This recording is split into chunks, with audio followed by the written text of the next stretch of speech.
कारण मी तुम्हाला सांगतो की शक्तीपीठ महामार्ग महाराष्ट्रातला मराठवाडा आणि पश्चिम महाराष्ट्रातला दुष्काळी भाग याचं चित्र बदलून टाकला। नमस्कार मित्रांनो, करोडो रुपये मिळणार शक्तीपीठ महामार्ग।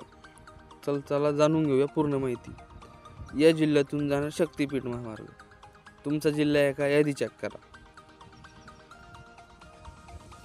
सध्या महाराष्ट्रात चर्चेचा विषय ठरला आहे एक महत्त्वाकांक्षी प्रकल्प म्हणजे नागपूर ते गोवा जोडणारा शक्तीपीठ महामार्ग होय।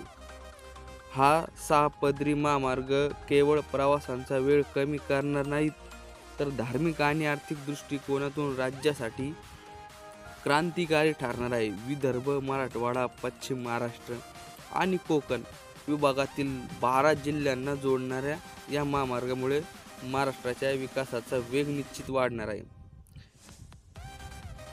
तर अधिक माहिती जाणून घ्यावी। या जिल्ह्यातून जाणार शक्तीपीठ महामार्ग।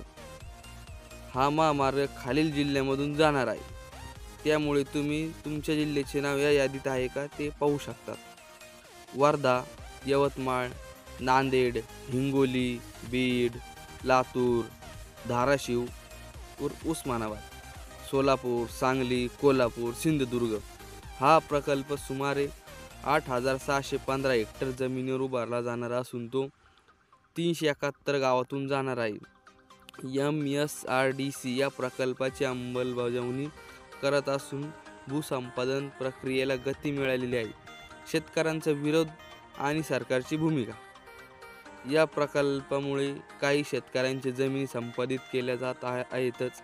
विशेषतः कोल्हापूर आणि परभणी जिल्ह्यामध्ये शेतकऱ्यांनी आपल्या सुपीक जमिनीवर गमावण्यासाठी तीव्र नाराजी व्यक्त केलेली आहे।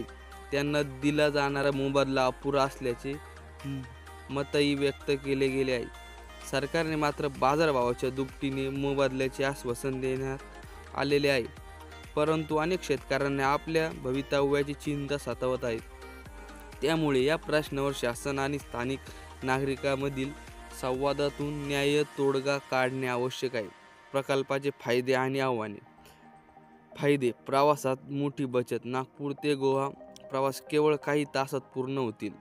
व्यापार आणि उद्योगांना चालना। विशेष विदर्भ आणि मराठवाड्यातील विकासाला गती मिळेलच। रोजगार संधी। महामार्गाच्या बांधकामात आणि पुढील व्यवस्थापनात रोजगार निर्माण होईल। धार्मिक पर्यटनात वाढ। राज्यातील प्रमुख तीर्थक्षेत्रांना जोडणी मिळाल्यामुळे भाविकांची संख्या वाढणार आहे। चला जाणून घेऊया आव्हाने। भूसंपादनाचा विरोध। शेतकऱ्यांची जमीन गमावण्याची भीती आणि अपुरा मोबदला कारण आहे। पर्यावरणीय प्रश्न। सुमारे 128 हेक्टर वजन जमिनीचा वापर होणाऱ्या असल्याचे जैवविविधतेवर परिणाम पाहायला मिळू शकतात। डिस्क्लेमर। शक्तीपीठ महामार्ग महाराष्ट्रातील एक महत्त्वाकांक्षी प्रकल्प असून परिवर्तन प्रकल्प आहेत। धार्मिक, सामाजिक आणि आर्थिक अशा सर्वच अंगांनी तो राज्याला पुढे नेणारा ठरू शकतो। मात्र त्याचवेळी शेतकऱ्यांचे हित आणि पर्यावरणाचा समतोल राखणे ही शासनाची महत्त्वाकांक्षी जबाबदारी आहे। शक्तीपीठ महामार्ग नेमकं म्हणजे काय, चला जाणून घेऊया। शक्तीपीठ महामार्गाची सुरुवात वर्धा जिल्ह्यातून पवनार येथून होणार असून तो थेट गोव्याच्या पत्रादेवीपर्यंत जाणार आहे। या महामार्गामुळे नागपूर ते गोवा हा प्रवास 18 किंवा 20 तासात फक्त 7 ते 8 तासात पूर्ण करता येणार आहे।